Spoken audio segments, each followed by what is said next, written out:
আসসালামু আলাইকুম। টপ নিউজে স্বাগতম। জানিয়ে দিচ্ছি এই মুহূর্তে আমাদের হাতে থাকা সর্বশেষ সংবাদ আপডেট। শুরুতেই থাকছে কিছু উপদেষ্টার মৃত্যু ছাড়া কোনো সেফ এক্সিট নেই সার্জিস।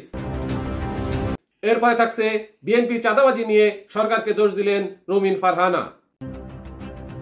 সর্বশেষে থাকছে ভারত থেকে চাল, যুক্তরাষ্ট্র থেকে গম কিনবে সরকার, চীনা যুদ্ধ বিমান প্রসঙ্গে মন্তব্য নেই উপদেষ্টার।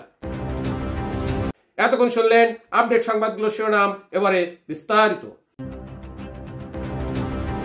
কিছু উপদেষ্টার মৃত্যু ছাড়া কোনো সেফ এক্সিট নেই সার্জিস।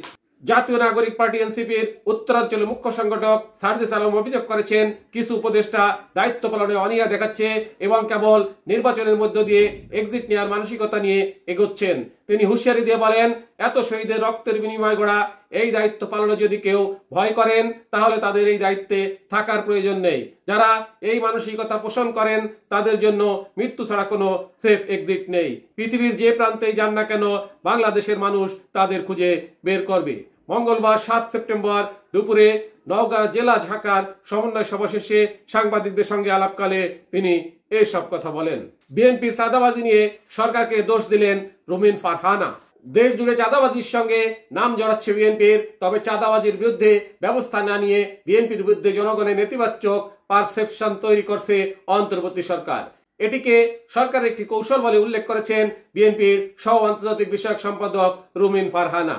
সম্প্রতি একটি টকশোতে উপস্থিত হয়ে এসব কথা বলেন তিনি বলেন, দলের নির্দেশ না মানার ব্যাপার আছে, ইত্যাদি ইত্যাদি কারণেও কারো কারো পদ স্থগিত হয়েছে বা তাকে বহিষ্কার করা হয়েছে। একই সঙ্গে যে কথাটি আমরা দীর্ঘদিন ধরে বলে আসছি, বাংলাদেশে একটি সরকার আছে, বাংলাদেশে আইন আছে, প্রচলিত আইনে এগুলি সবগুলোই ফৌজদারি অপরাধ।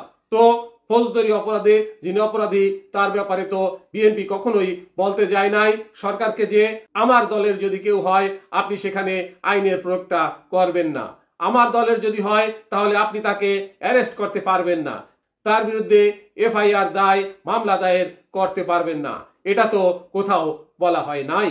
ভারত থেকে চাল, যুক্তরাষ্ট্র থেকে গম কিনবে সরকার, চীনা যুদ্ধ বিমান প্রসঙ্গে মন্তব্য নেই উপদেষ্টার। অর্থ উপদেষ্টা ডক্টর সালাউদ্দিন আহমেদ জানিয়েছেন, দেশে খাদ্য নিরাপত্তা নিশ্চিত করতে ও যে কোনো সম্ভাব্য সংকট এড়াতে ভারত থেকে নন বাসমতি চাল এবং যুক্তরাষ্ট্র থেকে 50,000 মেট্রিক টন গম আমদানির সিদ্ধান্ত নিয়েছে সরকার। তবে চীনের তৈরি জে-10 সিআই মাল্টিলেন যুদ্ধ বিমান কেনার ব্যাপারে কোনো মন্তব্য করতে রাজি হননি তিনি। মঙ্গলবার 10 অক্টোবর সরকারি ক্রয় সংক্রান্ত উপদেষ্টা পরিষদের সভা শেষে সাংবাদিকেরা বাংলাদেশ সরকারের যুদ্ধ বিমান কেনার পরিকল্পনা সম্পর্কে জানতে চাইলে অর্থ উপদেষ্টা বলেন, এটার ব্যাপারে আমি কোনো মন্তব্য করতে চাই না। চাল ও গম আমদানির তথ্য সাংবাদিকদের জানিয়ে অর্থ উপদেষ্টা বলেন, চালের ব্যাপারে আমরা সব সময় সজাগ, আমরা নন বাসমতি চাল আনবো আর গম আনবো 50,000 মেট্রিক টন। গমটা আসবে ইউএসএ অর্থাৎ যুক্তরাষ্ট্র থেকে আর চালটা আসবে ভারত থেকে নন বাসমতি। টপ নিউজ এখনকার মতো শেষ করছি। আল্লাহ হাফেজ।